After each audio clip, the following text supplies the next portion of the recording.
Yeah, that might be nice. Okay, we'll start again. Hello, I'd like to welcome you all to the High-Level Roundtable on Competition and Innovation. I have to say, as many of you can hear, we're starting a few minutes late because there's so many of you, you're having trouble all crowding into the room here, but we'll get as many people in as we can because we have a very exciting program today. Our theme is why Europe needs dynamic models in digital markets and how Europe can build them. I don't think I need to spend any time explaining why we're discussing that. Some very interesting, controversial, and far-reaching legislation is making its way right now through the European legislative process. That alone would be enough to talk about for an hour and a half. But actually, we've reached out to Professor David Teece, who's joining us all the way from Berkeley, California, where, of course, it's morning. That's why we're meeting so late here. It's an honor and a pleasure to have Professor Teece on the line. For those of you who don't know him, he's been an absolute inspiration and guru for those of us who've written about and thought about models for how markets work over the years. He certainly needs no introduction to the experts in the field, and I guess to none of you, or you wouldn't all be here. Listen, you haven't come to hear me talk, but my name is Paul Hoffheinz. For those of you who don't know me, I'm the president and co-founder of the Lisbon Council. We have quite a few very good speakers. If you don't mind, I'll try to introduce them all very quickly. And then Professor Teece and Henry Kahwaty are going to present a new paper, which they've developed. We'll spend about 15 minutes on that before we turn to our very distinguished panelists. And hopefully we have enough time to get a discussion going, because we would certainly like to hear from as many of you as possible before the end of this 90 minutes. David Teece, as I mentioned, he's the professor of global business at the Haas School of Business at the University of California, Berkeley, and also the director of the Tusher Center for Management of Intellectual Capital. He wrote a paper that many of you may know in 1986 called Profiting from Technological Innovation, which is one of the most cited papers of the last 40 years in economic research. He's also, of course, an expert on a theory of dynamic capabilities, which I think he'll be describing. The way he described it about 40 years ago was the ability to integrate, build, and reconfigure internal and external competencies to address rapidly changing environments. A lot of meaning packed into a few words there. Professor Teece will be presenting a paper in a moment called "Is the Proposed Digital Markets Act the Cure for Europe's Platform Ills?" He's, of course, co-written it with Henry Kahwaty, also on this call. Henry is the managing director of Berkeley Research Group, and of course, a former economist for the U.S. Department of Justice Antitrust Division. We very much look forward to hearing from both of you. Briefly, and in the interest of time, I'll just introduce our other speakers. Stéphanie Yon-Courtin, it's an honor and a privilege to have her with us. She really almost needs no introduction here in Brussels, a member of the European Parliament and a prominent member of the Committee on Economic and Monetary Affairs, where, among other things, she serves as the rapporteur on competition law. She's also a former competition lawyer, which would make sense, having spent some time at Freshfields and also as an advisor to the French Competition Authority. Benedict Evans, whom I can see there. Ben, I'm seeing your face for the first time, but I almost feel as though you're an old friend. Your newsletter arrives very early in the morning on Mondays, I guess very late Sunday night. And you've been a real inspiration to those of us here at the Lisbon Council. Before you ask, yes, we are all paying clients. I think it's a really tremendous thing that you've launched, and you've made a real intellectual contribution to this discussion over the years. For those of you who don't know Ben, he's a 1998 graduate of the University of Cambridge, where he had a first-class degree in history. I mention that partly because I'm also a history student made good. And of course, a former partner of Andreessen Horowitz, currently serving as an advisor to several venture capital firms, and the author of Benedict's newsletter. The version last Sunday was on "Is Content Moderation a Dead End?" And I would encourage you all to read that if you haven't read it yet. Annabelle Gower is joining us from a former European Union member of the United Kingdom, but she remains a European, and we're delighted about that. Annabelle's the professor of digital economy at the University of Surrey and the director of the Surrey Center for Digital Economy, and also the principal author of a study that's gotten a lot of attention here lately on online platforms, economic and societal effects. This was, of course, written for the STOA committee in the European Parliament. And finally, to my very great pleasure, Pierre Régibeau will join us at the end. Pierre is the chief economist at DG Competition. He's had a series of very distinguished academic posts at the MIT Sloan School, the Kellogg School at Northwestern University, Imperial College, and the University of Essex. And he also, I don't know, Pierre, where are you on here? There's so many faces. I don't know if you're aware of this, Professor Teece, but he's a PhD economics graduate from the University of California at Berkeley. So perhaps we can get into some of the sectarian debates that you have in your community there. Look, on this note, I will stop except to say that I thank you all for joining us today. I know everyone on this call is very busy, and we appreciate the time you've given. I think it's going to be a fascinating, interesting, and useful 90 minutes. And on that note, let me hand the floor over to Professor Teece with maybe a quick question to kick you off. You've been talking about dynamic competition for many years. What exactly is it, and how can we get more of it here in Europe? Well, thank you, Paul, for that generous introduction. And yes, I'm here to talk about competition policy issues. But as you pointed out in my background, I spent most of my career studying innovation. And sadly, not many in the competition policy community are deep into innovation studies. And I believe if competition policy experts and policymakers were a little more sensitive to innovation and its impact on competition, I think the Digital Markets Act would be written a little different from the way it is. So what I'd like to do is point out that the Digital Markets Act, which wants to enhance competition in Europe, and that's always a good thing. But in my view, it's based on some misconceptions. Certainly, there's concern about bigness, and one can't deny bigness. But in terms of monopoly power, I don't believe that the big tech firms have monopoly power in the traditional sense of the word. And I believe what they do is that they're highly innovative and they bring very strong competition, not just to the marketplace, but to each other.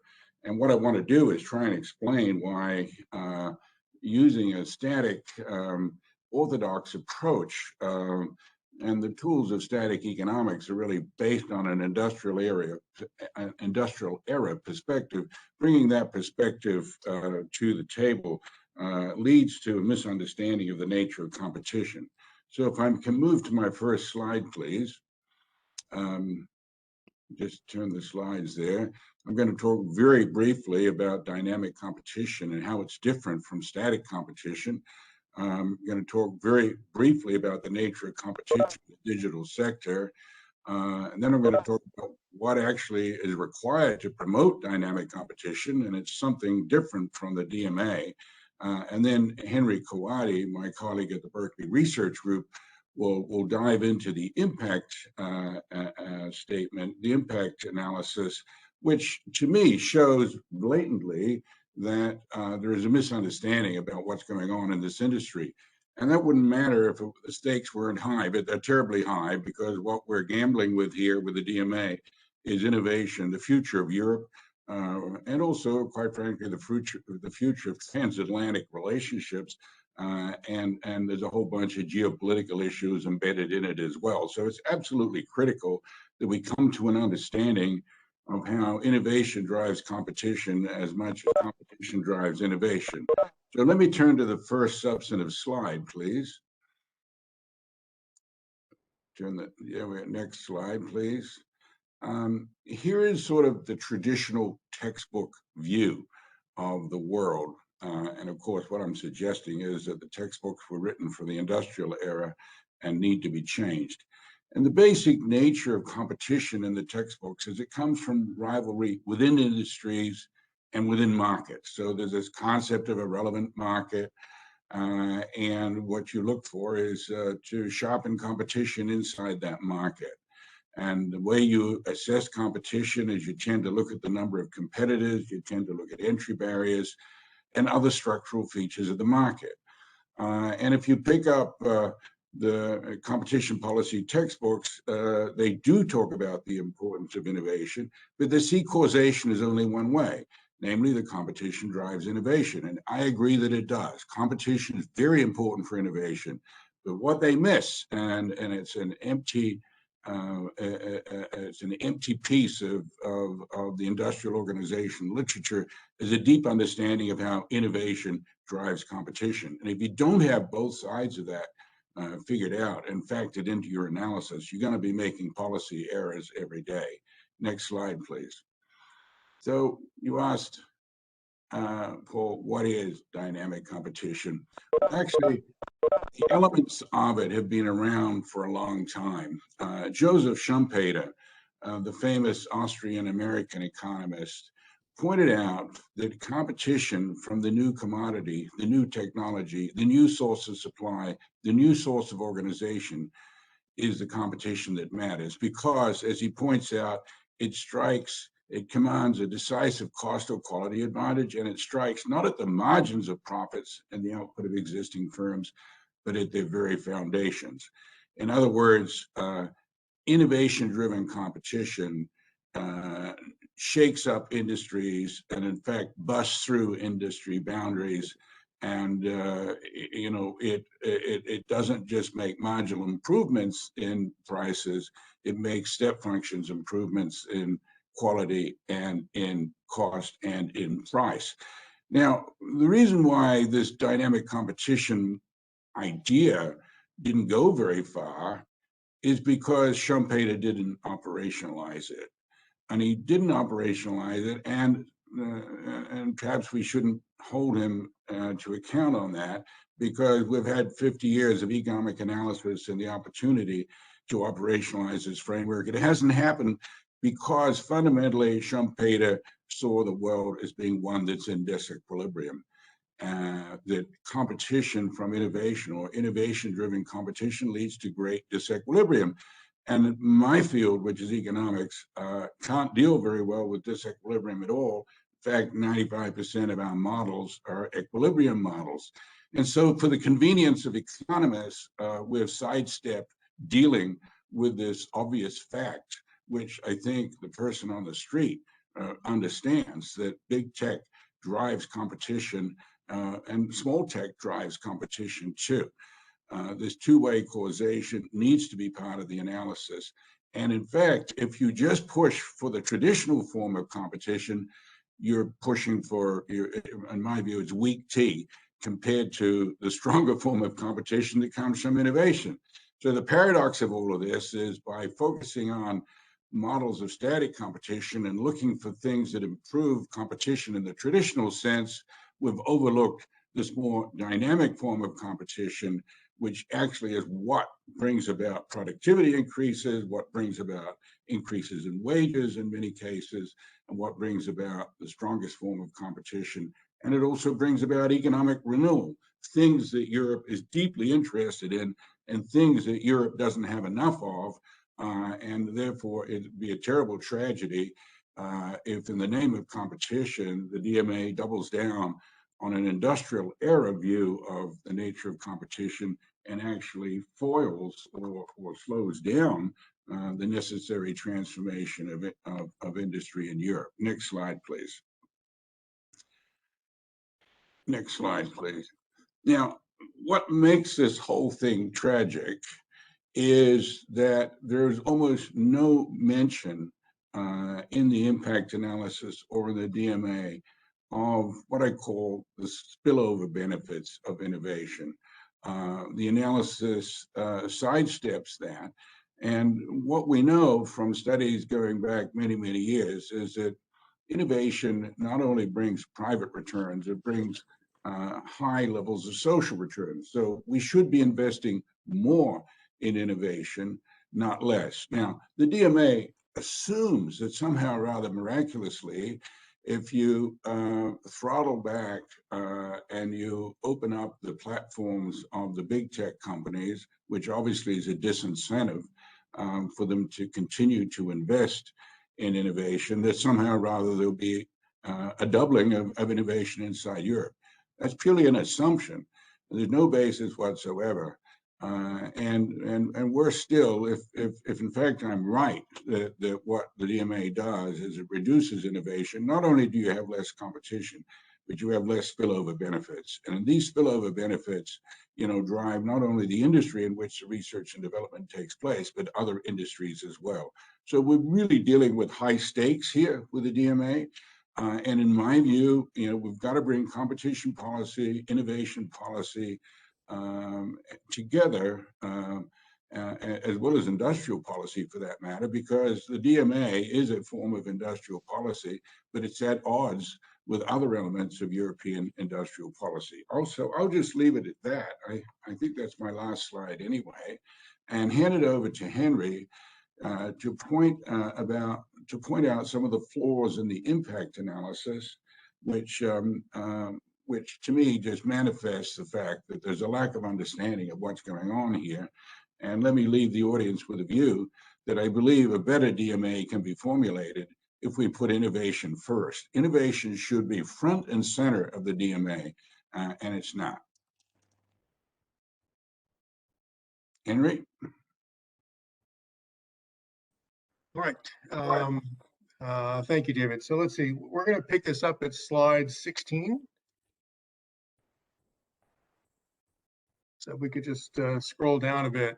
I'm going to spend a little bit of time here describing the details of the impact assessment to give you a sense of the flavor of what is in the impact assessment, and hopefully also to get a flavor of the overall view that gives you for the DMA and the goals and such. So I'm going to start with what I call the pillars of the impact assessment, and the pillars of the impact assessment are the benefits that are discussed as being derived from the DMA: GDP growth, employment, innovation. There's 9 of these pillars.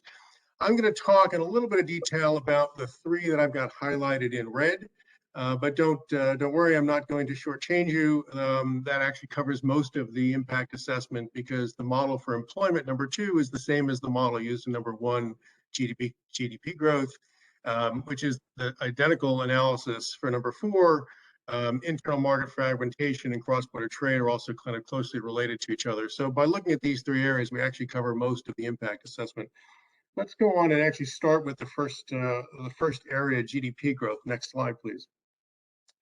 The impact assessment's conclusion is that GDP will increase by 12 to 23 billion euro annually. And this analysis, this conclusion, is based on what's called an input-output model. So let me just take a second and describe an input-output model at a very high level. For those of you who are not familiar with it, think of a large matrix. And the industries that make up the economy are described by rows and columns in the matrix. So think of chemicals and steel and automotives and agriculture and others. And this matrix explains the interrelationships between these different sectors of the economy. So how much output of different industries is required to produce output in the steel industry? How does the steel industry, how does the output of the steel industry feed into automotives and agriculture and chemicals and other things, right? So this is a very high level summary of the relationships between different sectors in the economy. To estimate the 12 to 23 billion dollar or euro increase in GDP, the impact assessment assumes that private R&D spending is going to double. What's actually done functionally is you look member state by member state over the last few years in a few categories of R&D spend, take the maximum over those few years, assume that that's going to double, and then run that through the impact assessment in the impact assessments model, run that through the input-output model, the relationships in the economy. How does that doubling of spending feed through to different sectors of the economy? Important to note that this is a very static model. There's no innovation in it, right? There's no new products that are going to come out in a few years and how that's going to make the economy more efficient. None of that's there. There's no analysis of the individual effects of the DMA requirements. It's this very highly structured model of economic relationships. Let's go on to the next slide, which deals with innovation. And let me just read a sentence here from the impact assessment. Financial resources that could be invested in R&D are diverted to mergers and acquisitions, which results in higher concentration instead of improvements in products. That is essentially the analysis that is done. What the impact assessment does is looks over spending on mergers and acquisitions in the last few years. And you'll see there's kind of a baseline level of M&A activity in this sector, but in a few years, 2 years in particular, you see much higher levels of M&A spend. And the idea is that if you spend more on M&A, that money that would otherwise go to R&D spending is diverted to complete acquisitions. Let's go on to the next slide.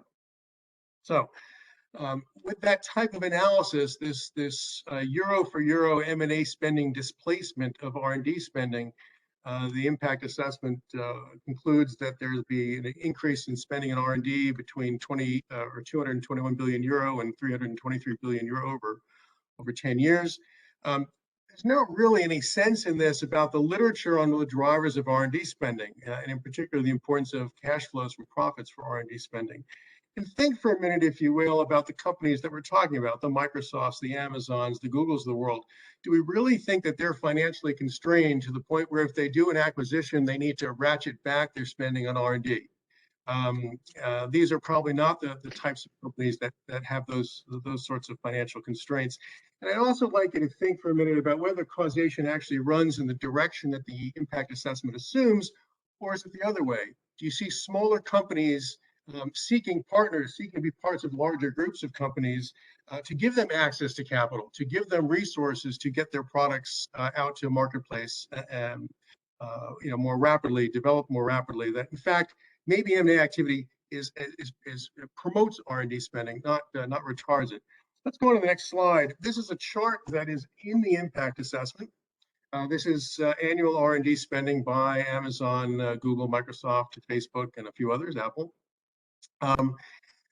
This is spending between 2015 and 2019. As I said, there's a baseline spending on M&A activity, and there are 2 years where there's increases in much higher levels of M&A activity. The impact assessment says that we would expect that to be displacement of R&D spending. Which years do you think actually are actually those with the higher M&A activity? I've got the answer on the next slide. It's 2017 and 2019. Look at 2019, of course, in that chart. That's the high point in R&D spending, not the low point because of M&A activity. Let's move on to one last area, internal market fragmentation, on the next slide. The impact assessment assumes that cross-border trade will expand by over 90 billion euros annually because of the DMA. I want you to have a sense as to the analysis that leads to that. The idea is that the DMA is going to stop national legislation or regulatory fragmentation caused by individual member states pursuing their own legislation. And in the extreme scenario where these national legislations are vastly different, that could actually stop cross-border platform-based trade. And so the idea is that if we don't prevent this, there's going to be a slowing down or a reduction in cross-border trade. And the baseline in this estimate pursued by the impact assessment is that cross-border trade ceases. And the impact assessment even describes that as an extreme scenario. So the baseline is there is no trade. With the DMA, perhaps we can maintain the level of trade, and that gives us the credit for the 90 plus billion euro annual figure. Again, no analysis of the actual impact of the DMA's requirements. Let me comment briefly on the next slide about the costs. Any sort of cost-benefit study should look at both costs as well as the benefits. The costs addressed are all administrative. To the Commission, 30 or 90 employees, national authorities, 2 or 3 employees, individual platforms, maybe 20 people, 10 to 20 million euros annually. On the platform side, these are costs for essentially compliance functions. They're compliance officers, they're responding to information requests. There's no cost estimate of the expenses that platforms will need to bear to re-engineer their systems, to redesign their business models, right? There's very, you've seen some of the estimates I've presented there, very large numbers of benefits that they've talked about and very, very small kind of costs. But of course, we're missing lots of costs. Let's go on let's skip the next slide and move on to the last one. And I'm not going to spend long here, but I just want to think about, and everyone should really think about what David was talking about before on the spillover benefits of R&D investment. Anything that harms R&D spending and leads to less innovation is going to have spillovers in other areas, right? And the impact assessment, for example, assumes that businesses will conduct their business as usual. There's not going to be any sort of changes in the business models. There's not going to be any sort of changes in the products that are available. If you look at the individual requirements in Articles 5 and 6 in the DMA, there are pretty dramatic changes that are called for in how these platforms will function. And that we really do need to think about how that's going to change business models, what that's going to do for R&D spending by the platforms, and what that's going to do to spillovers and complementary spending by third parties who interoperate with those platforms. And with that, I'll stop there, and maybe we can discuss some of the benefits and costs of individual DMA requirements in the discussion section. Terrific. Thank you so much, Henry, and David as well. Ordinarily, I would intervene with the question right now, but actually I'm more eager that we get straight into the discussion. So on that note, I'd like to call on Stéphanie Yon-Courtin. Stephanie's going to talk to us about how competition policy can bring more innovation and choice for consumers, possibly with some ideas different than the one you presented. And let me say, Stéphanie, if you have any questions for our presenters, feel free to pose those as well. But in the first instance, we're looking forward to hearing what you have to say. Thank you very much. Hello to everybody. Good morning and good afternoon.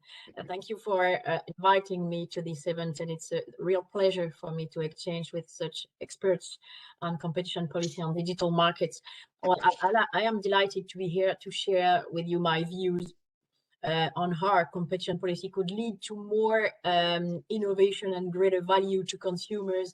Obviously, I'll touch upon the proposal on Digital Markets Act that intends to bring more contestability on digital markets and more choices for consumers. As you may know, we are in the middle of at the beginning of the process at European Parliament to discuss the proposal of the Commission on the Digital Markets Act together with the Council.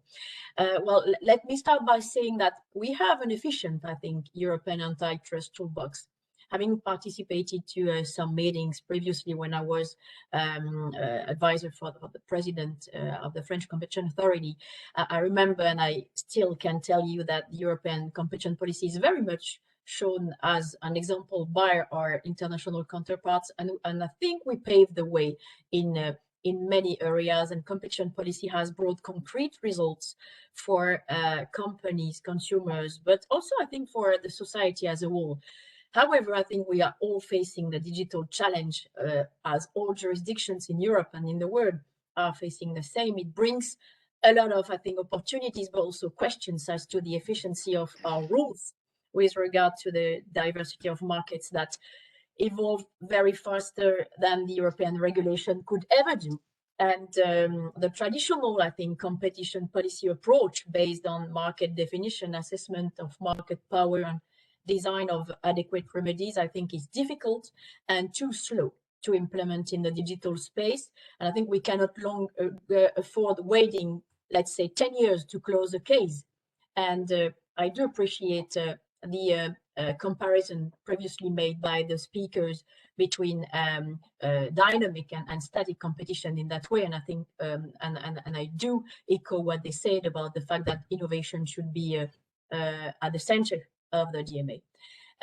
Despite the quality of our European antitrust toolbox, I think it's clear that it does not keep pace with the evolution of digital markets. And I think it's crucial to address some problem before abusive conduct take place and markets tip. I think it's important also to prevent irreparable harms from occurring. Trying to reverse the situation ex post, I think, has proven to be too difficult. We want all companies to be able to provide consumers or business users with the best services, but at the same time, and I think we have to make things clear, we do not want a handful of companies to decide on which services are the best for us by forcing us or you somehow to use it. I think freedom of choice has always been at the heart of competition policy, and it must remain as such in order to strive innovation and ensure competitiveness of our economy. So innovation and regulation can be two legs working together. Anyway, prevention is better than cure, and the ex-ante regulation that consists in a clear list of do's and don'ts, as proposed in the DMA, will definitely set a framework to prevent some practices that do not comply with fair competition and avoid market failures in due time. And I think in that way, the aim is definitely twofold, and it's quite fair. First, ensuring that small and innovative companies could access the market despite the market power of some large online platforms. And second, making sure that consumers have or maybe regain a freedom of choice without being dependent of services of one large online platform. So I think time is of essence, but ex-ante regulation is not a magic wand. And it means being flexible enough to apply in the following decades. And I think this regulation, if we want to have a very fruitful one, must be future-proof. You know, today's gatekeepers, we might not be the same in 10 years. We call them, let's say, GAFA or GAFAM today, but we might call them bats tomorrow or even today, because today's identified practices also might not be the same in 2 years. We all acknowledge the capacity of innovation of these tech companies at every level, and I do echo what the speakers have already said, but we need to provide our authorities with the necessary flexibility, and I'm quite worried when I see the current time frames foreseen in the DMA that gives too much leeway to comply with the regulation. Also, I think clear and flexible rules are key, as I said, but enforcement is crucial. You know, authorities, I think, must be equipped with adequate tools, means, let's say, financial and human resources to do so. The European Commission must have the technical expertise required to ensure gatekeepers are effectively complying with the DMA's list, you know, of prohibition of an obligation. And today, I'm afraid this is not sufficiently the case.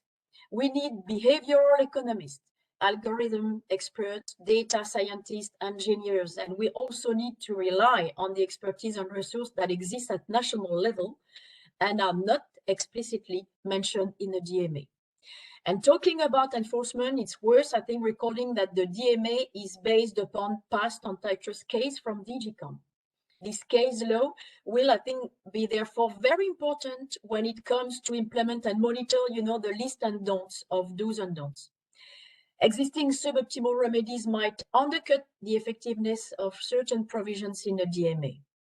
And in my view, on competition policy applied to digital economy, there are urgently 3 ways of improvement. First, remedies. As I said, there is room for improvement, and I think it will have a direct impact on the DMA. We should ask ourselves how we could improve current remedies, better monitor and implement them. And I think we should test them in advance with the undertakings at stake. I think we should encourage participative antitrust and do not hesitate to revoke remedies if they are not working. We need a better implementation of stakeholders, whatever they are, to ensure that we have a targeted and efficient solution. Yet I think in the DMA, there is no formal complaint mechanism to allow undertaking to flag a harmful behavior. Second, I think, we touch a bit upon that, mergers and killer acquisition. I think this is the missing point in the DMA, except for the obligation for gatekeepers to inform. Under current rules, you know, Facebook, WhatsApp, or Google Fitbit have been cleared and will continue to happen within the DMA. European Commission, I think, should evaluate its soft law with a view to better adapting the application of the European merger control to digital markets. And the latest announcement from the European Commission, you know, on the application of the referral mechanism between member states and the Commission is, I think, a good step. But additionally, the Commission should also review its merger and acquisition rules when it comes to assessing personal data, to fully consider and assess personal data assets as all other traditional physical assets when it decides on digital markets and acquisitions. And you know, the European Commission is also currently reviewing its communication on relevant market, and that will also, I think, help updating our current rules to digital challenge at the same time. And I think also that competition policy on digital market is a way more than a fair price. Price means nothing on digital markets. Consumers think they get free services, but there is no such thing. If you talk to them, most of them will tell you that they do not see any problem on online competition yet.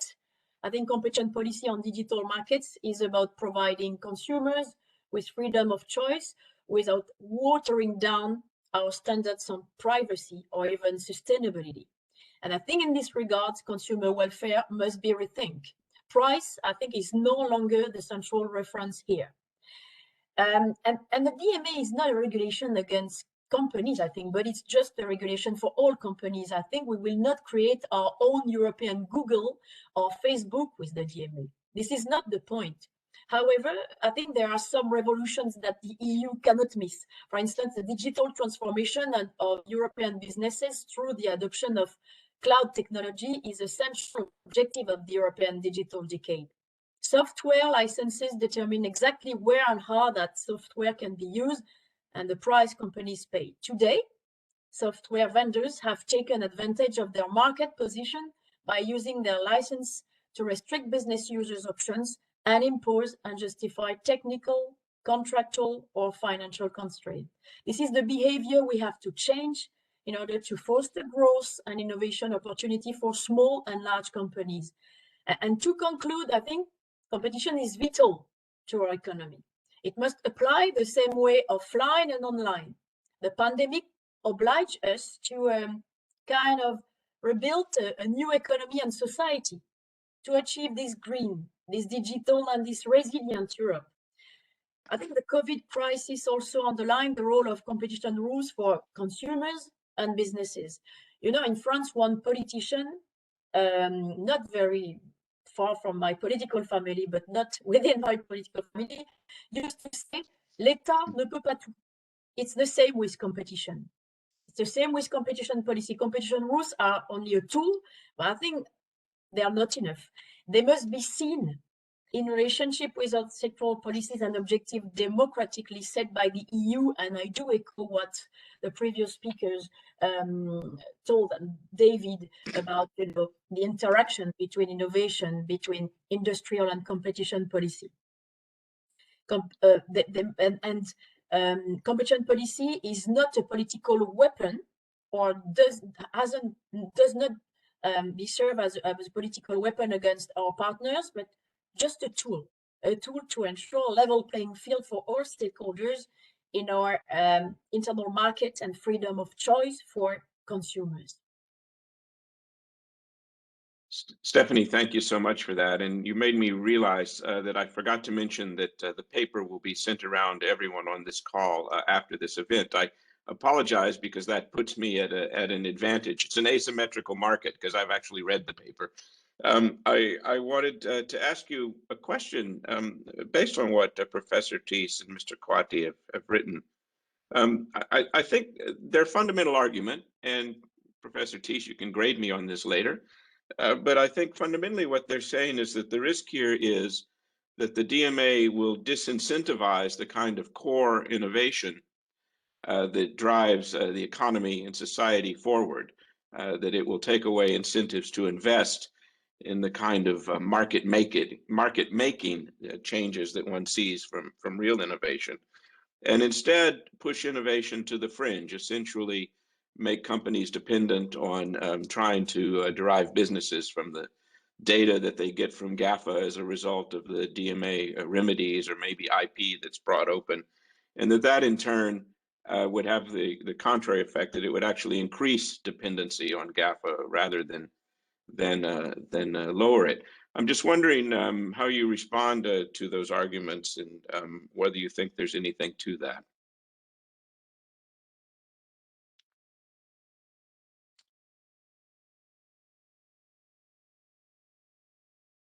Are you okay? You have a mute button issue?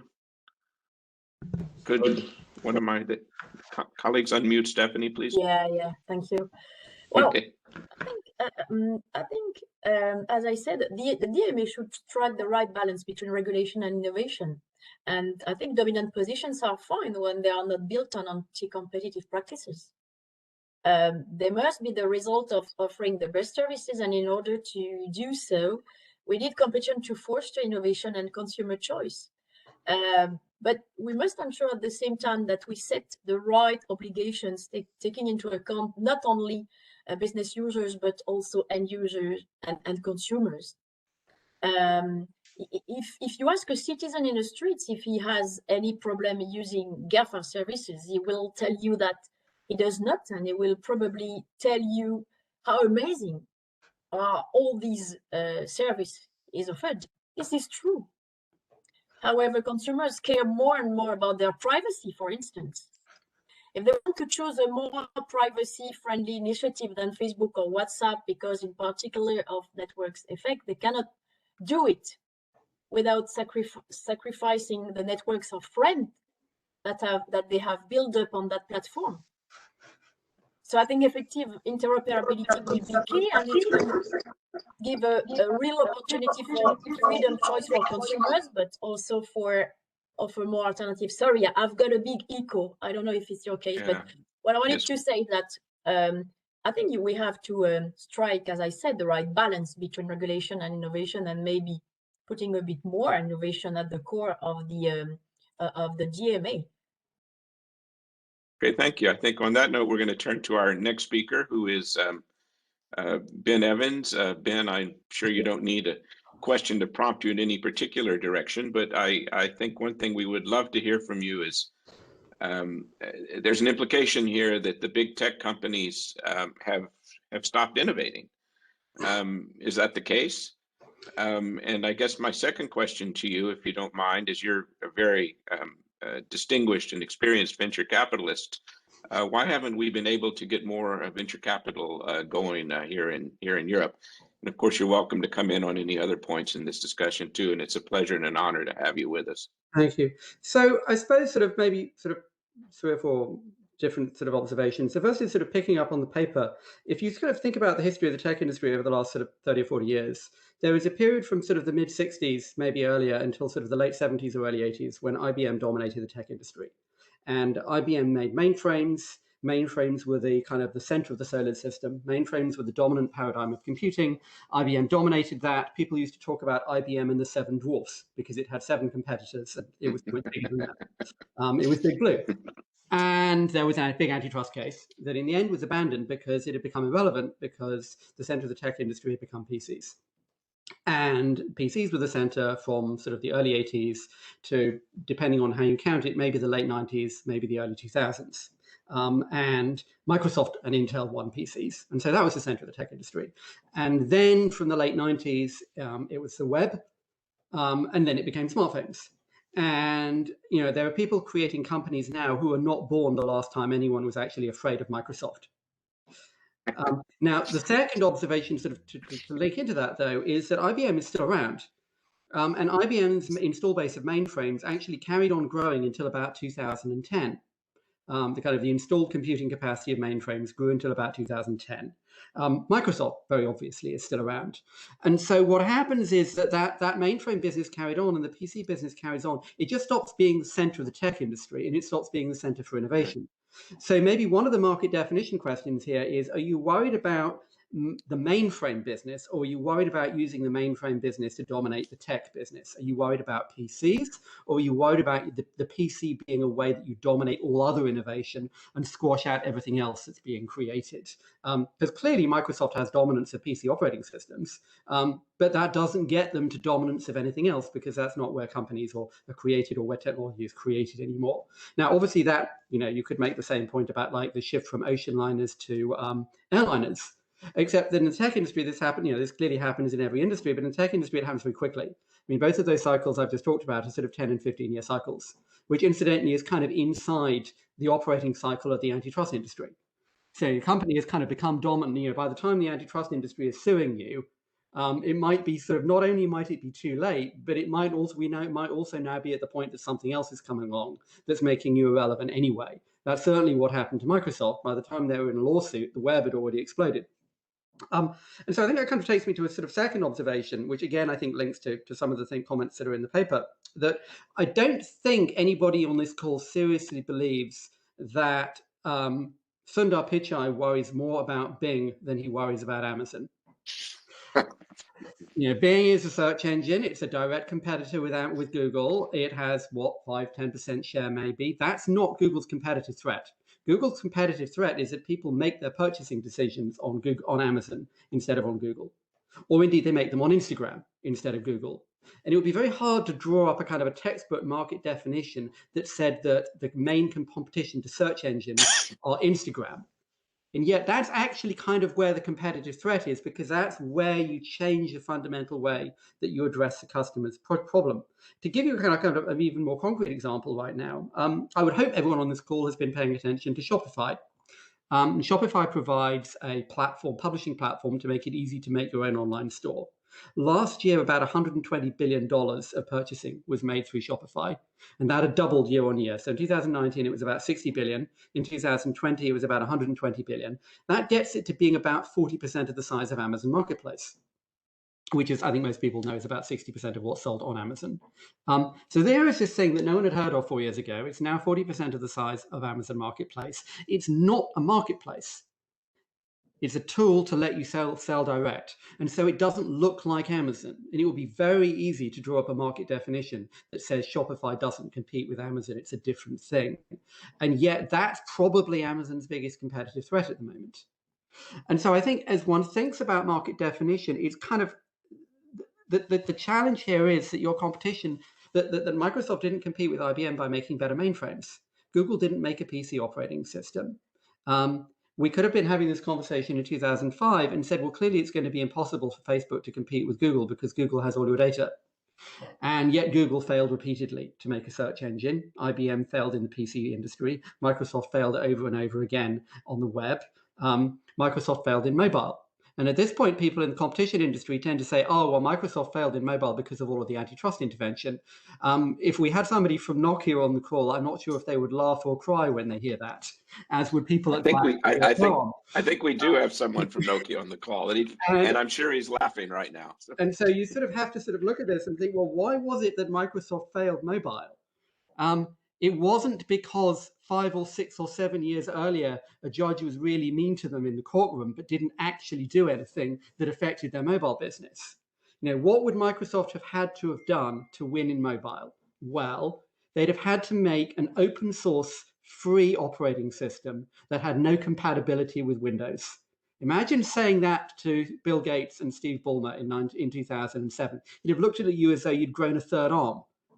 And then really what it needed was not to come from Microsoft, because everyone was afraid of Microsoft, which is one of the reasons they ran to Google, which turned out maybe not to be a great decision. And so where I'm kind of getting at it with all of this is that, like, market definition is really tough here, because your big competitive threat isn't something that looks anything like you. It's something that changes what the whole industry is. And that happens like every 5 or 10 years. I think one other observation, and sort of getting to your question about innovation, and then I'll stop talking because obviously I could talk about this stuff all day. But another observation is people today complain quite a lot that, for example, Google incorporates the features of of whole companies as a feature. I mean, there's a sort of a generalized point here. Everybody is giving away somebody else's business as a free feature. So Google gave away Microsoft's whole business as a free feature. Google incorporates Yelp or flight booking or restaurant booking as a free feature into search. Apple incorporates other companies' products as free features into iOS. And so there's one way you can look at this and say, this is bundling, this is tying, this is anti-competitive, this is unfair, we should stop people doing it. The other way you can look at it is that if you bought a spreadsheet in the 1980s, it didn't do charts. If you bought a word processor, it didn't do word counts or footnotes. In fact, if you bought a car in the 1950s, not only did it not have electric windows, it probably didn't have turn signals either. Anyone doesn't know, the reason why when you do your driving test, they teach you to do hand signals is because once upon a time, there were cars that actually needed hand signals. And when the car companies added turning signals, that was pretty clearly anti-competitive. Like if you were trying to sell turn signals, you were screwed. But it doesn't follow that we think cars shouldn't come with turn signals. And so I think there's a sort of a question, there's a kind of a problem in here as one looks at what Google ads, what Amazon ads, what Apple ads, which is, yes, they added that thing that was your whole company. That's unfair. Does it follow that we think that when we buy an iPhone, there shouldn't be a camera app because somebody would like to sell the camera application? Does it follow that Google should only be able to do the 10 blue links? This gets me to make sort of my final comment, which is, many people on the call previously talked about wanting to have innovation and competition as a trigger for innovation. And clearly there's kind of a tension here. The classic tension, the kind of example I always give is, imagine I want to create a competitor to Instagram.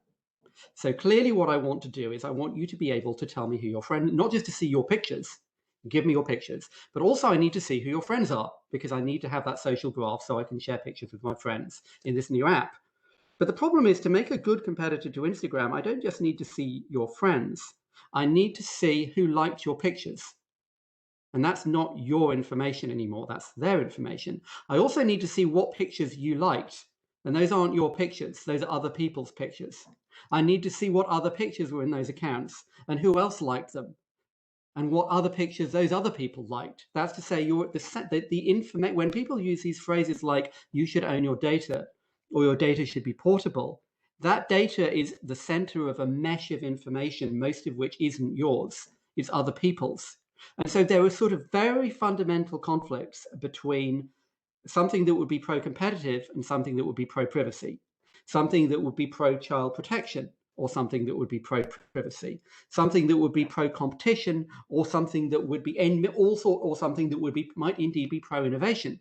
If, for example, we ban Google from adding new services because that's an unfair competition to another search engine, well, then Google is just 10 blue links. Is that what we want? And so, part of this, when people say these kind of things in the tech industry, it often sounds like special pleading. Like you're saying, well, tech is just too hard to regulate. You don't understand tech. You're just a bunch of idiots you can't turn a computer on. And about half the time, that's actually true. But the other half of the time, what you're actually describing is public policy. The public policy is always full of conflicts. I would like my parents' house to go up in value and houses in North London to go down in value, but I kind of can't have both. And you sort of need to apply that lens to technology policy as well. At certain points, you actually kind of have to make trade-offs. And you have to think, well, which of these do we want? Because we probably can't have all of them. I think I answered one of your questions there. But anyway, with that, I will let somebody else talk. I think so too. I'm embarrassed to say that people often say, how long should I speak at this thing? And the answer is as long as you want, as long as you're being interesting, which I'm only telling you now because we do need to move on to another speaker. But thank you for that, Ben. It was fascinating. I will avoid the chance to ask all of the questions that come to mind until later when we get to the discussion. We'll go to Annabelle Gower now, and hopefully the technology will not fail us in this particular instance. Annabelle, you've been looking at platforms for a long time. One of the things I'm curious about is how much of this dynamic market thinking has gone into your approach, and why in particular, for people on the call who aren't aware of this, you've just put out your report and you had some recommendations that were a little bit different from those that the European Commission made. I'm wondering if you could tell us a little bit about that, why you came to different conclusions and how you reached them. Great, thank you very much. First of all, I want to say that the points made by previous speakers were very good, and I disagreed with one or two of them, but I will start with the ones I think are really important. Professor Teece's point about the importance of innovation and how innovation leads to more competition is a very important one. And if I may add perhaps one level of complexity to this, is that not all innovation are pro-competitive. So I would even provocatively say that perhaps we don't want any kind of innovation to happen, especially when if we have a very powerful company innovating in ways that are solely directed as, and I'm not saying they are, but we could envision a situation that would be perfectly rational, where a very powerful company orient innovation in ways that helps bring up barriers to entry to their own position. So you can think of two kinds of innovation. One that would be generating alternatives, sort of a type of innovation that would favor the possibility of a substitute platform emerging. And you can also think of other kind of innovations, which are innovation that would be compatible with existing platforms and therefore reinforcing the value of existing platform. And in the spirit of Ben Evans highlighting that there are trade-offs between innovation that are sort of reinforcing existing systems and innovation that provide alternatives to this existing system. The literature on strategy and innovation doesn't tell you which of these innovations is better, okay? So we can't look to economists or strategy scholars to tell you which will be in the end better for society.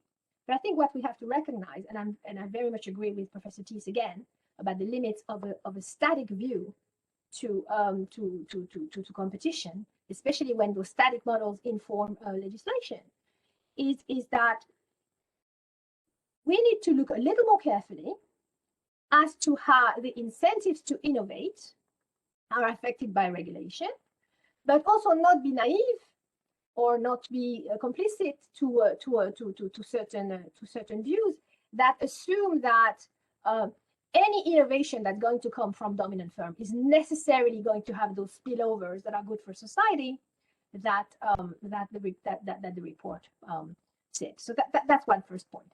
The other point that I want to make is in response to Ben, who was Benedict Evans, who was talking about IBM and Microsoft, and basically a little bit ridiculing how just incompetent or out of place the regulators were then. But I would like to suggest that the story is a little bit more complicated than that. That is, when IBM made the catastrophic mistake from their perspective of letting Microsoft, license the OS to everyone, what IBM did was, first of all, after being exhausted after 10 years of antitrust scrutiny, and a number of historical studies have suggested that one of the very reasons why IBM did not squash the emerging PC industry at the time, is that they thought, okay, we don't want to be accused again of shifting our weight around and abusing our dominance. So let these little people run away with their stupid little DOS, and we're going to come with a vengeance with a proprietary system with PS2, which, as we all know, failed. So similar story happened with Microsoft, that I don't think Benedict Evans or anyone can tell us the counterfactual, absent the US antitrust lawsuits against IBM, what would have IBM done?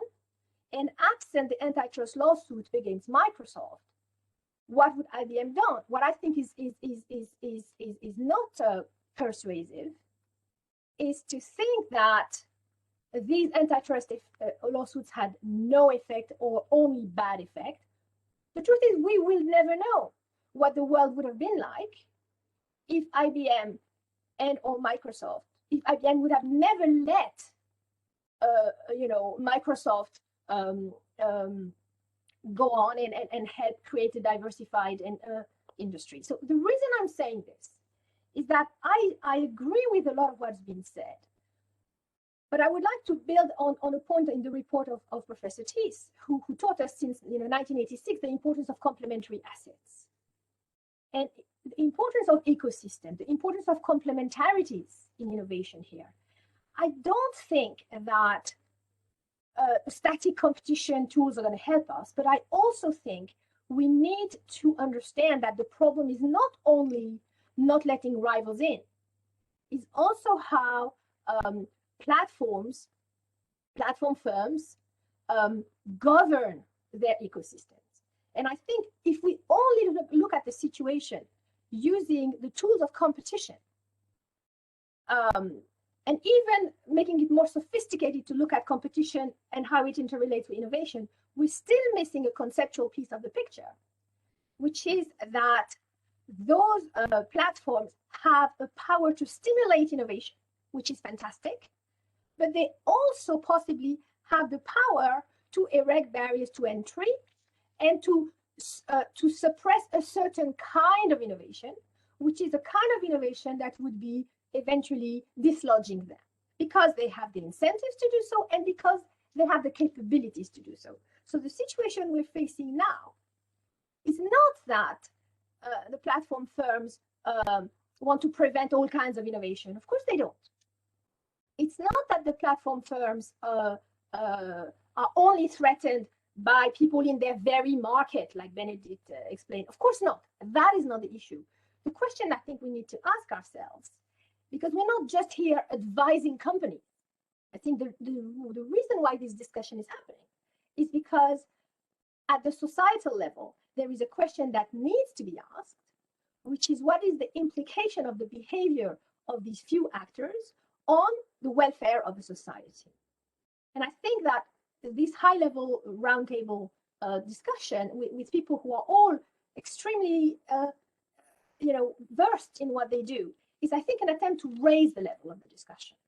Is to think, of course, we are at an inflection point.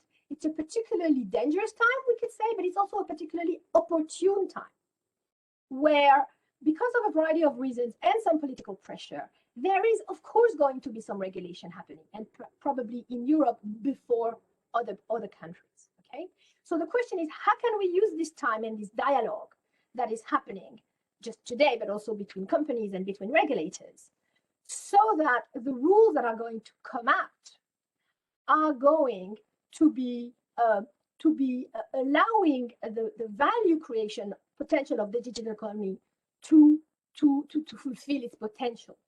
And I think nobody wants to stop to lower the incentives to innovate of companies who have innovated so much, not just on technology, but also on business models. But I think it would be foolish to let to the hands of private actors who have the incentives and the capability to suppress a certain kind of innovation, because they would naturally want to reinforce their dominant position. It would be foolish to let them decide the direction of innovation moving forward.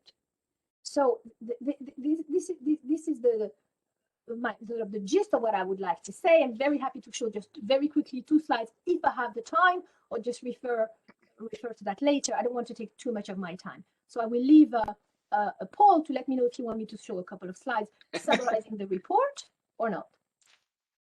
Well, if you don't mind, Annabelle, we're running a bit low on time. Is that okay? Absolutely fine. I can put the link into the chat of the report, and I can also send you the slides, and you're welcome to circulate them to the audience later on. It would be our very great pleasure to do exactly that, and we will in very short order. I'd like to turn next, if I may, to Pierre Régibeau. Pierre, it's an honor and a privilege to have you with us. In particular, I was delighted not only that you could be with us, but that you agreed to take this position where so much heavy lifting is clearly required to speak last. So I think my question to you, maybe I'll ask 2 of them if you don't mind. The first one, big and broad and obvious, which is, what do you make of this discussion, and what will you take away from it with you? And maybe one other question too. A lot of big ideas have been thrown out here, and I go back to what Stéphanie Yon-Courtin said pretty early on. Consumer welfare must be rethought, and price is not the only variable here. Is that what's going on in this debate? Are we coming up with new yardsticks for judging a competitive or anti-competitive behavior? And let me just thank you again for being with us today, and I look forward to all that you have to say. Well, thank you for having me. And as you say, my main role is to kind of summarize and try to make sense of what has been said. And I would, of course, interject a little bit of opinion here and there. Now, it's not easy to summarize so many interventions with so many ideas, but I try my best. And I start, of course, with the main meal, which was kind of David's paper and intervention. And then there should be absolutely no doubt that there is kind of broad agreement among economists, whether or not they also come from the strategy side, which is always useful, that innovation really is the main dimension of competition. We still do believe that, price effects, deadweight losses, and so on have some importance. But really, if you look at where the big effects of competition, lack thereof, or too much thereof come from, they come from innovation. Okay? As David said it too, it's not just a question of saying, oh, you want innovation, just make things as competitive as possible, then kind of step back and kind of let's see what happens. No, there is, as he said, a kind of feedback loop, in a sense, between competition and innovation. And how does that work? Well, the way, at least one way I understand this feedback loop, is that it works through appropriability. Because you can create competition, and competition gives incentive to innovate, to escape from competition. But that's not sufficient in itself if you cannot capture enough of the reward from this escape from competition. And part of that links to another thing that David had mentioned, which is kind of the spillovers. And the spillovers tell you kind of two things. First, that you never capture all of the reward of what you create. So that in itself creates a presumption for improving appropriability of innovation. But also in the world we live in, those spillovers can be very, very diffuse. It's not just people kind of learning or getting the thing for free. It's creating an ecosystem where there are lots of points where also can come in and tack in their own products. So you also, by creating this facility, facilitating innovation by others. And that's something we have to be kind of very careful about. And it's true that when you look at this kind of world, the whole notion of markets definition is kind of a little hard to apply, as was argued by Benedict. It's not going by market-to-market basis that you're going to determine what the closest threat to Google or Microsoft or any other ecosystem operator is going to be. And as an economist, as a competition economist, I have a lot of sympathy for this. As you know, for a long time, competition economists have argued that, we do market definition, that's for lawyers. For us, we'd rather look directly at where the competitive constraints come from. Another implication of this, not always so clear link between market structure, market power, and innovation is that competition policy and the DMA have to be very careful not to choose a type of market structure.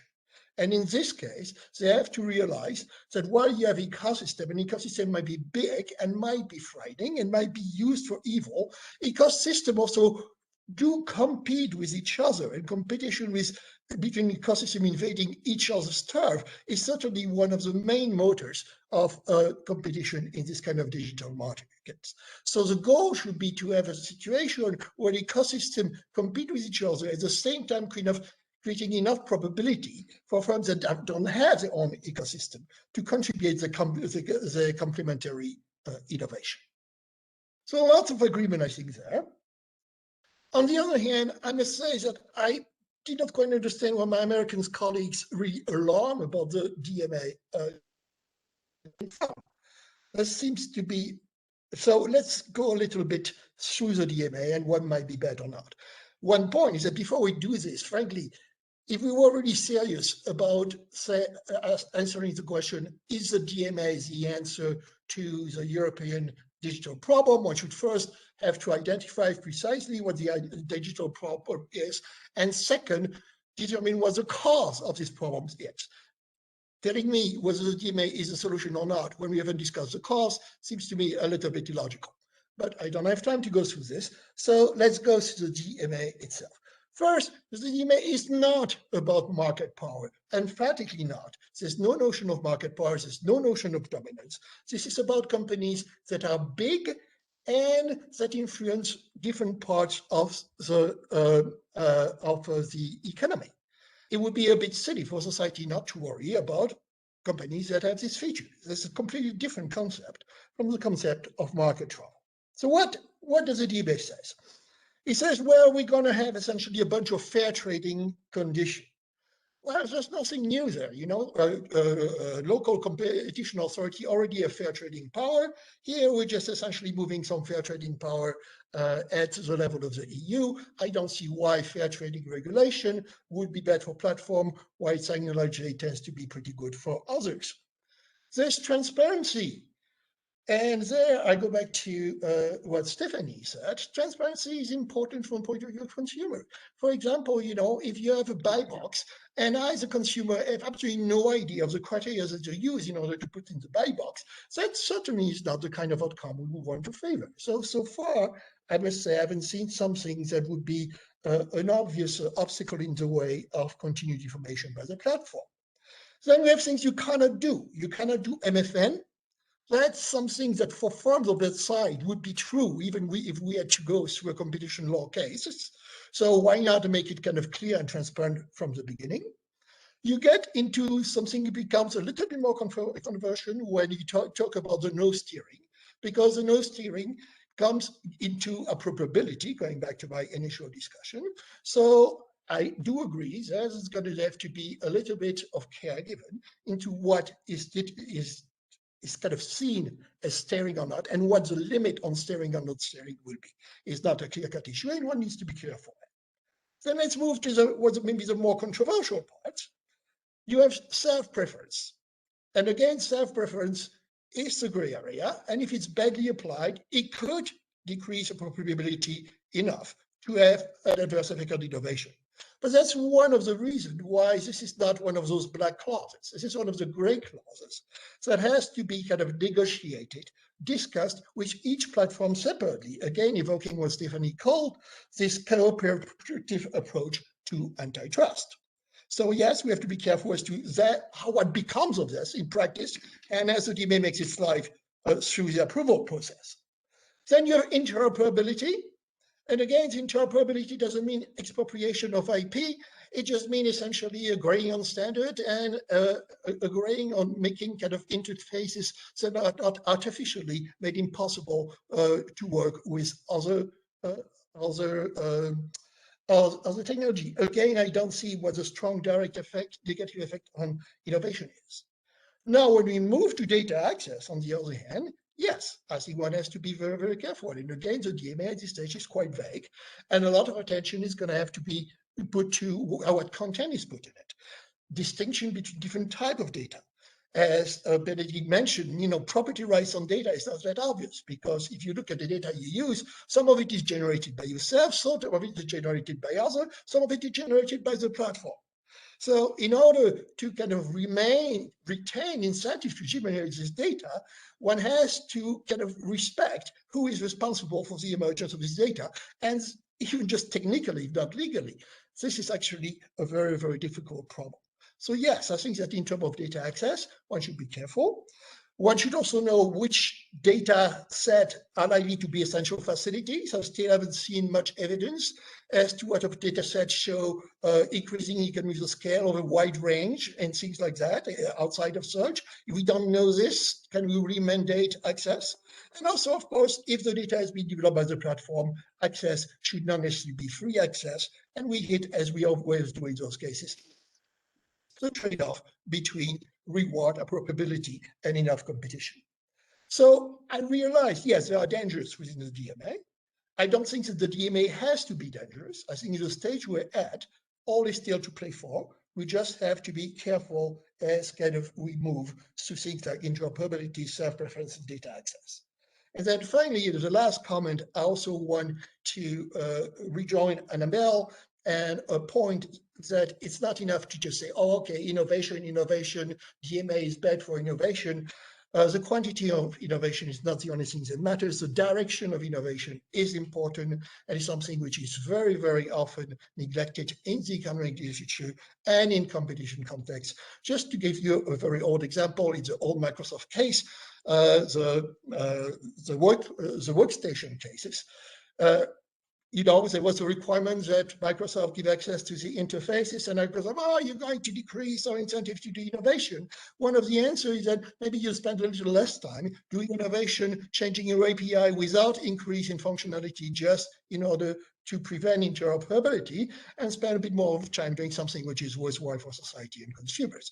And I think that's a dimension of the problem that we should not ignore. Thank you.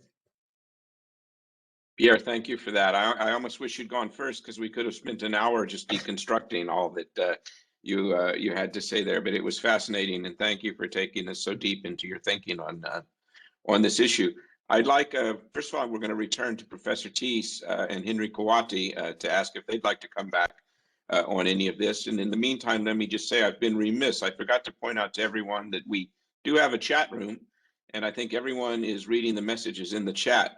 So please feel free to start putting your comments and your questions and your thoughts into the chat room. We'll get to as many as we have time for, which unfortunately will not be that many because we're running late. But on that note, let me go back to Professor Teece and say, would you like to come back on any of these points? What have you heard here? And we'll come to Mr. Kahwaty next. Thank you, Paul. I've heard a lot of good things, in fact. First of all, the fact that everybody recognizes that innovation is the driver of competition, at least everybody's willing to say that, and that also, as I think Ben Evans did an excellent job of pointing out, is that sort of traditional notions of market power and market boundaries really just don't work anymore in the digital sector. Now, I take a comfort from the fact that everybody from Pierre to Annabelle to others put innovation first. But I think if you do have that perspective and you take a hard look at the DMA, you have to be deeply concerned. And in particular, while the DMA may favor certain types of innovation around the edge of platforms, it doesn't favor what I call systemic innovation around the core. And I'm with Annabelle completely that we should make sure that that platforms are exposed to the type of competition that can potentially overturn them. And in fact, I believe the only type of competition that's going to overturn a major platform is innovation at scale, probably from another major or large firm. So I see lots of common threads, but the common threads that I see are inconsistent with what the DMA is all about. And then last but not least, we've not discussed really what Europe's problem is. In my view, it's not insufficient competition policy. It's insufficient dynamic capabilities in the ecosystem. So I think before one rubber stamps the DMA, one has to ask hard questions in Europe. But why is it that you don't have more innovative firms? Why is it that entrepreneurship and the entrepreneurial ecosystem is as weak as it is in Europe? What can be done to strengthen that ecosystem? And what can be done to improve the agility and entrepreneurial capabilities of larger European firms? That's a fundamental problem that Europe is dealing with. And it's coming with this inappropriate tool of competition policy. It needs stronger, it needs to bring innovation policy, entrepreneurship, and competition policy together. It's not. These things are existing in silos. And one big takeaway from this discussion so far is that the DMA is not really about competition policy. Well, let's be honest. If it's not about competition policy, let's say so. That can lead to maybe a different set of policies, but people think that somehow or rather this is an improvement in competition policy for Europe, that the existing laws don't work, and therefore we need this whole bunch of regulation on top. The DMA is not a solution to Europe's competition issues as I see it. Not to say there aren't some good elements in it, not to say that there isn't some regulation that's needed, but let's be honest about what drives competition. And I think Ben Evans' view of the world is what everybody in Silicon Valley sees. And that view of the world has to inform competition policy. It's not just a worldview that is held by a few. It is the worldview of folks that are close to the action. And unfortunately, a lot of the theories and models of competition policy are close to the action as it was in the industrial world but they're not close to the action as it is in the digital world. This is fantastic, but I have to say you're making me wish instead of a 90-minute seminar, we could have a full day offsite on some of these issues, because what you touched on is really very important there, Professor Teece, and I share your view. Mr. Kahwaty, would you like to come back in on some of the discussions that have been raised?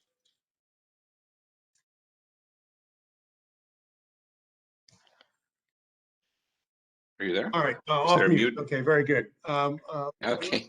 Given the time, let me just comment on the wrap up that we just heard, and what jumped out to me from the comments is that appropriability matters. There are different types of policies built into the proposed DMA, whether it's self-preferencing, data access. There is a whole series of different things. And one of the things I was trying to point out with my slides is that the impact assessment doesn't get into the details of what's proposed in the DMA and how it's going to actually affect things, right? And so, what I'd like to see, and to follow up, I appreciate the comments, kind of in the very detailed wrap up, is we need to actually think very carefully about the specific requirements in Article 5 and Article 6, the impacts that they're going to have on appropriability, the impacts they're going to have on innovation, and the types of innovation that are there. And I agree with that. There are different types of innovation, and we need to think about those effects. And I've participated in a number of seminars now on the DMA, and I haven't heard any of that discussion. I've heard a lot of very high level, it's about this, it's about that, it's about this. Okay, fine. But let's actually dig into the provisions and think about what they are. If you can conduct contracts off platform, why is the platform going to exist in the same manner, ex post?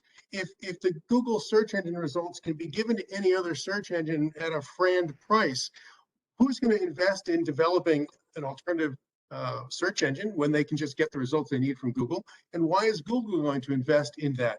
Looking at the specific details of the policies matter, and whether it's appropriability or any of the other comments that were made, those are all really important. And I don't hear enough of that in what I've heard so far in the debate on the DMA. I'd like to get into the details and think about effects on appropriability, effects on edge innovation or systemic innovation.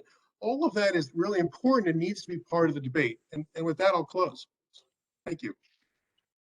Okay, thanks. Would any of our other speakers like to come back in on any of these? Maybe just briefly, I think that in the end, there's a lot of agreement. The DMA is right now, it's a framework. As you know, it's not going to be adopted within 2 weeks. It's going to be challenged. It's going to be a long process. And I agree that as we dig into this process, one has to get away from the generalities and get to the nitty-gritty and say, what do you mean by self-reference? What do you mean by data access? What kind of data under what condition? And I think that in my review of what the DMA covered, I did acknowledge the number of dimensions that, if badly managed, could adversely affect appropriability. On the other hand, I think also it's important to realize that the DMA is not trying to really, promote innovation. That's not what it's trying to do. It's trying to have enough of a level playing field. So to some extent, it's given the playing field, is not providing anything, even in terms of program or incentive, for the engine of innovations that's going to take place on this playing field. So clearly, yes, going back to what David said, we know that Europe has long-lasting problems in terms of innovation, some of them having to do with capital markets, cultural attitude, bankruptcy laws, all of this kind of thing. We know that Europe's attitude of playing, fast second or not so fast second might be a bit hard to sustain in a world where you can, develop your platform in the US, the advantage of a big market and the advantage of English, but then go abroad very fast and have first mover advantage that are cemented in things like network effects or data. That makes, the traditional, will be second, but would be good at it kind of approach that we've done in chemicals and pharmaceutical, things that no longer work. So those things have to be studied. And therefore, what has to be done with a European innovation engine based on the diagnostic is a different topic. So it's really not something that the DMA should even try to address. Okay, thanks. Before I open the floor to questions, are there any other speakers who would like to come back in on any of this? Ben, did you have anything to add, or Annabelle? No, not for now. I think it's great to have some time for questions. Okay, thanks. Well, I don't see anyone posting any in the chat session yet, but if you don't mind, I will take the liberty of calling on my friend Nicolas Petit, whom I can't help but noticing is in this session. And Nicolas, we'd like to have you at one of these sessions in the near future too. Would you like to put a question? Could someone unmute Nicolas? Or I think he just left. he just left. Well, he missed his 5 Just now. He missed. Someone tell him he missed his 5 minutes of fame, although he's sufficiently famous already. Is there anyone else who would like to jump in with a question? I see Christoph Glauser.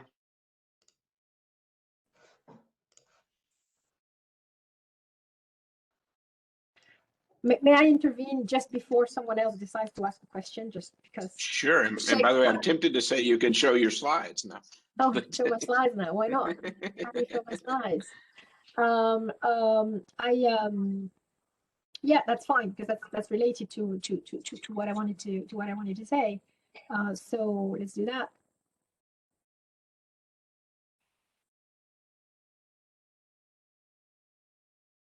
Can you see them? I can see a black screen. Right. So because I think we've been speaking about competition, and we have discussed the limits or the possible danger of the DMA, but I think that, I mean, and that's my report on online platform effect on the economy and society.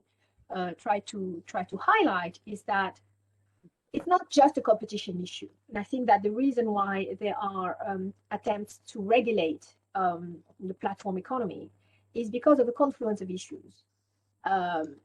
For which there are no easy solution, and certainly not one type of solution that falls neatly within one body of existing regulation. And I think it's, we understand better now how online platforms create value, they facilitate transaction and innovation. And obviously, if they didn't provide a lot of value for users, they wouldn't be so popular. So that is quite understood. There is increasing voices, an increasing level of noise and pushback against the centrality and some aspect of bottlenecks and some abuses of dominance of a small number of firms. There is the question as to whether or not when they acquire companies, is it only because they want to prevent them to grow? This is all quite debated. But above and beyond those competition issues, there are issues around employment and about shifting the risks to workers, turning them magically into independent contractor. That changes the nature of the firm and the relationships of responsibility between employer and employees or workers. There are also a larger group of issues which are very hard to regulate around a very small number of firms, social media platforms, for example, impact on online harms, issues around privacy risk, fundamental lack of ease around the concept of being constantly surveilled and becoming sources of data that can be manipulated and collated. And so the regulatory challenges go way beyond an updated version of competition policy. It's around, yes, a competition policy, but also, violation of privacy, as well as sectoral regulation avoidance, which is sometimes systematic, and these very thorny issues around harmful content. The DMA goes together with the DSA. It's not just alone.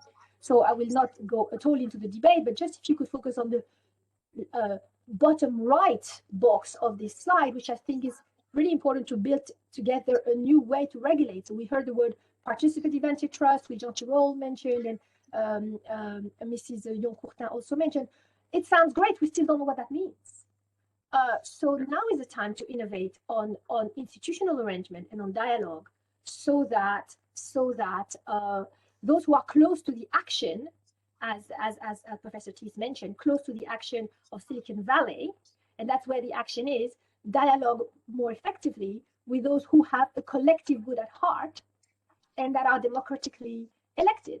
Because if indeed the issue is that of arbitrage, and as Benedict Evans mentioned, there are always trade-offs, right? There are always trade-offs. You can't always get everything at the same time. The question is, who gets to make those choices? Who arbitrages? Is it done for us by people who are close to the action in Silicon Valley, by structuring the choices of the lack of choices that we make? Is it made by regulators and bureaucrats in Brussels who may be well-intentioned but don't really understand how it all works? Or is it the role of people such as ourselves to have mediated a useful dialogue where we get the best of both worlds? Terrific. Annabelle, I want to thank you for that. And if you don't mind, I'm going to briefly abuse the platform myself and just say a couple of concluding words. Starting by saying thank you to all of you. I've enjoyed this discussion tremendously. And that's not a cliche. These are really, really important issues that we're talking about now. We're well into the digital age at this point.